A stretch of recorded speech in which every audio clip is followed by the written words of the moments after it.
Salam sepak bola, teman-teman netizen atau warganet yang saya hormati semuanya. Welcome back ke konten terbaru dari channel YouTube Triple B. Kemarin memang saya tidak sempat membuat konten teman-teman karena saya sangat sibuk. Tapi hari ini saya perlu membuat konten ini untuk memberikan analisa dari dua pertandingan Euro 2024 yang kita sama-sama tahu telah memasuki babak semifinal. Pertandingan pertama yang akan saya analisa adalah antara Spanyol versus Prancis yang akan dimainkan dini hari nanti. Dan pertandingan kedua adalah antara Inggris versus Belanda yang akan dimainkan hari Kamis dini hari nanti. Dan sangat disayangkan teman-teman bahwa di Euro kali ini tidak ada kejutan yang besar terjadi. Karena di babak semifinal ini semua tim yang lolos adalah tim unggulan. Walaupun tidak semuanya juga difavoritkan untuk menjadi juara. Dan anehnya dari prediksi superkomputer di Inggris, yang mereka unggulkan adalah timnas Inggris loh untuk menjadi juara dari Euro 2024. Padahal kan dari segi permainan Inggris sama sekali tidak meyakinkan ya teman-teman. Tapi entah mengapa tim ini selalu lolos dari kekalahan. Kemudian ada juga Prancis yang sejauh ini sampai babak semifinal, mereka belum bisa mencetak gol dari open play loh. Satu-satunya gol dari Prancis itu dari Mbappe itu kan dari penalti. Tapi mereka juga bisa lolos sampai ke semifinal. Dan kemudian ada Spanyol yang menurut saya memang bermain sangat bagus. Bahkan menurut saya ini di antara 4 semifinalis, permainan yang paling bagus itu adalah dari Spanyol dan mereka adalah tim yang produktif juga. Ya layaklah mereka lolos ke semifinal. Dan kemudian ada Belanda atau yang kalian juluki timnas pusat ya kan, yang bisa juga lolos ke babak semifinal juga dengan permainan yang menawan. Kalau saya menonton pertandingan Belanda dan Spanyol, saya sangat terhibur. Tapi kalau saya nonton pertandingan Prancis agak boring, tapi pertandingan Inggris super boring. Namun ya itulah sepak bola. Artinya sebuah tim tidak harus bermain bagus, yang penting bisa menang dan lolos terus ke babak selanjutnya. Maka itu seperti yang saya katakan di konten sebelumnya, bahwa Inggris ini seperti tim yang punya hoki juara. Artinya para pemain mereka ini punya mental yang kuat dan punya staying power yang bagus, sehingga walaupun mereka tidak bermain bagus, tapi mereka bisa lolos terus dari kekalahan. Sedangkan Prancis, walaupun mereka baru mencetak 1 gol dari pemain mereka, Mbappe, itu pun dari penalti, tapi tim ini punya kekuatan di lini pertahanan. Dan juga penjaga gawang mereka yang bagus ya, Mignon ya, yang melakukan banyak saves di pertandingan lawan Portugal. Sedangkan Spanyol yang menurut saya punya materi pemain yang merata. Karena kan di pertandingan lawan Jerman itu kan, pada saat Pedri cedera ditarik keluar, Olmo masuk, malahan Olmo yang mencetak gol dan memberikan assist kepada Merino yang mencetak gol kemenangan. Sedangkan Belanda, ya kita tahu lah ya, tim ini seperti timnas kita ya, sulit banget mencetak gol ya. Maka itu saya agak kaget juga, aku ada julukan timnas pusat bagi Belanda ya, karena memang kan ternyata setelah saya telusurin ya begitu banyak pemain keturunan Indonesia juga ya yang bermain di timnas Belanda dari satu generasi ke generasi lainnya. Dan juga sekarang kita tahu di timnas kita ada banyak juga ya pemain-pemain keturunan Indonesia yang bermain di Liga Belanda yang sekarang membela timnas Indonesia. Jadi ya inilah sebuah keunikan ya dari netizen plus 62 kita. Tapi ya udah gak apa-apa, ini semacam joke saja ya, tidak perlu dianggap serius. Tapi Belanda ini kan kalau menurut saya secara permainan menghibur banget. Tapi itu dia masalahnya adalah dari segi finishing. Namun di pertandingan sebelumnya lawan Turki, mereka bisa mencetak gol juga dari salah satu center back mereka. Artinya tim ini juga punya kemampuan untuk mencetak gol dari second line. Nah ini juga sangat penting sih bagi sebuah tim.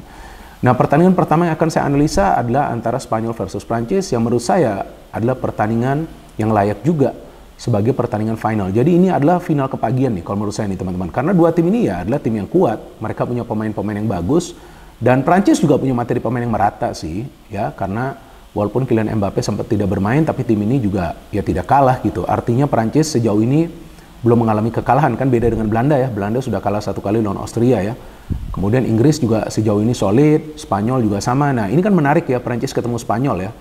Kalau dari segi kematangan, ya tentu para pemain Prancis lebih matang lah ya. Karena kan mereka sebelumnya, sebagian besar dari pemain mereka sebelumnya menjadi bagian dari skuad yang lolos ke Piala Dunia tahun 2022 kan. Dan sebelumnya juga kita tahu ada beberapa pemain yang masih menjadi bagian dari skuad yang pernah menjadi juara dunia pada tahun 2018 juga. Jadi ini adalah tim yang matang. Tapi ya inilah kesulitan mereka adalah dari segi melakukan finishing. Padahal permainan mereka bagus juga. Mereka bisa menyerang juga. Tapi chances on target mereka ini gak banyak. Dan kalau menurut saya ini masalahnya adalah karena form dari Mbappe yang tidak seperti biasanya. Mungkin karena hidungnya patah ya. Kemudian dia harus pakai topeng. Tapi ada juga banyak yang menganalisa di luar negeri atau di negara asalnya di Prancis bahwa memang Mbappe ya sebelumnya begitu banyak masalah di PSG ya, dan juga ya begitu banyak drama lah sampai dia akhirnya bisa pindah ke Real Madrid. Jadi ya sekarang mungkin dia mulai mengeluarkan semua tensinya tersebut di pertandingan-pertandingan Prancis di Euro dan tampak permainannya belum stabil. Tapi kita nggak pernah tahu nanti di semifinal ini bisa meledak dia. Tapi Spanyol ini kan yang menarik ya. Spanyol ini tidak mengandalkan satu pemain untuk mencetak gol dan tidak mengandalkan satu pemain untuk kreasi serangan. Jadi artinya kalau kita menonton pertandingan dari Spanyol ini sulit banget menebak arah serangan mereka. Karena mereka bisa saja menyerang dari Yamal, bisa saja dari Nico Williams, tapi bisa juga dari tengah. Ada pemain seperti Rodri. Tiba-tiba ada Dani Olmo yang bisa muncul. Tiba-tiba ada Morata yang bisa menciptakan peluang dan kemudian mencetak gol. Tapi Spanyol tidak full tim untuk pertandingan ini. Namun, seperti yang tadi saya katakan, Spanyol punya materi pemain yang merata. Bisa saja Laporte yang main dan kemudian kalau nggak salah ada Navas ya. Navas masih ada nggak nih di squad Spanyol? Kayaknya masih ada ya. Bisa juga Navas yang bermain di sebelah kanan. Jadi ini tim yang memang komplit. Para pemain mereka bisa bermain kreatif dan bertahan sama baiknya. Dan Prancis, masalah utama mereka itu adalah dari segi kreativitas. Karena kalau kita perhatikan permainan dari Prancis, terlalu banyak mengandalkan permainan dari sektor wing. Maka itu sebetulnya permainan mereka juga mudah terbaca. Nah, artinya pemain yang menggantikan Carvajal nanti harus bisa waspada dengan pergerakan Mbappe. Karena Mbappe ini pasti melakukan tusukan-tusukan atau penetrasi-penetrasi individu. Nah, kalau feeling saya teman-teman, Spanyol yang punya peluang besar untuk lolos ya. Jadi saya memberikan persentase 55% bagi Spanyol untuk lolos ke final. Nah, pertandingan kedua yang ingin saya bahas adalah tentu antara Inggris versus Belanda yang juga sebetulnya adalah pertandingan besar. Dua tim ini sering bertemu ya sebelumnya, tapi kali ini mereka harus bertemu lagi di ajang yang lebih besar. Dan kita tahu bahwa Belanda dengan pelatih mereka Ronald Koeman bermain sepak bola indah. Ya, jujur saya sangat menikmati permainan dari Belanda, tapi masalah mereka adalah untuk finishing. Dan tim ini sebetulnya bisa menciptakan banyak sekali peluang yang berbahaya, tapi finishing ini yang harus mereka asah kembali. Dan sebetulnya Belanda punya kelemahan, ya, karena para pemain mereka tuh sering terlambat track back ketika ada counter dari para pemain tim lawan. Seperti lawan Austria itu ya. Jadi ya Inggris sebetulnya punya chance nih untuk bisa mencetak gol jika mereka counternya bisa cepat. Tapi problem dari Inggris, mereka bermain dengan tempo yang lamban. Ya mereka maunya gas, ya, tapi mereka tidak punya pemain yang mengandalkan speed kecuali Saka. Dan Saka ini selalu terisolasi bermain di wing sebelah kanan. Dan menurut saya para pemain Inggris terlalu memaksa ya memberikan bola terus kepada Saka. Artinya mereka selalu memberikan bola itu kepada Saka. Padahal kan ada pemain lain juga di sebelah kiri seperti Foden atau juga Cole Palmer jika nanti dia dimainkan. Jadi tampak terbaca juga nih permainan dari Inggris sama seperti Prancis. Tapi kehebatan Inggris, mereka punya midfield yang tangguh. Karena adanya Declan Rice dan juga Mainu. Mainu ini permainannya semakin matang ya. Dari satu match ke match lainnya di Euro ya. Dan mereka juga memang masih punya Harry Kane, tapi suplai bola ke Kane kan sangat minim ya.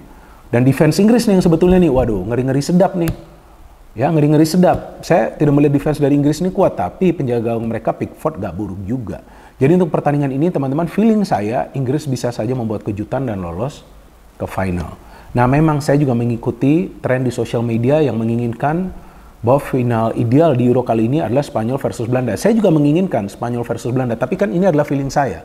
Bahwa kemungkinan, saya tidak mengatakan pasti. Kemungkinan, saya ulangi lagi, karena kalian nanti kalau saya salah prediksi rame, ya kan? Kalau saya benar, gak ada tuh ngapresiasi sedikit banget, palingan 1-2 ngapresiasi.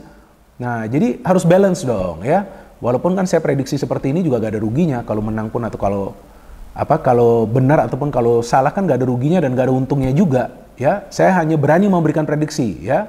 Saya gak tahu yang lain berani atau enggak, tapi kalau saya berani memberikan prediksi sesuai dengan pemikiran saya. Jadi pemikiran saya Spanyol kemungkinan akan lolos ke final dan Inggris kemungkinan akan lolos ke final, maka itu saya memberikan persentase 55% Spanyol, 45% Prancis, dan 55% Inggris, 45% Belanda. Dan bukan tidak mungkin pertandingan Inggris versus Belanda akan ditentukan melalui extra time atau adu penalti. Sedangkan pertandingan dari Spanyol versus Prancis mungkin juga akan ditentukan melalui extra time. Ya, jadi itu dia teman-teman prediksi yang bisa saya berikan bahwa feeling saya final ideal nanti adalah antara Spanyol versus Inggris. Ya, tentu teman-teman inginnya Spanyol versus Belanda, ya tapi ini adalah feeling saya. Feeling dari teman-teman seperti apa? Kalau memang tetap Spanyol versus Belanda, gak masalah, tulis saja di kolom komentar di bawah konten ini. Tapi bisa juga kan, nanti finalnya antara Prancis versus Belanda. No hate, no politics, only football. Salam sepak bola.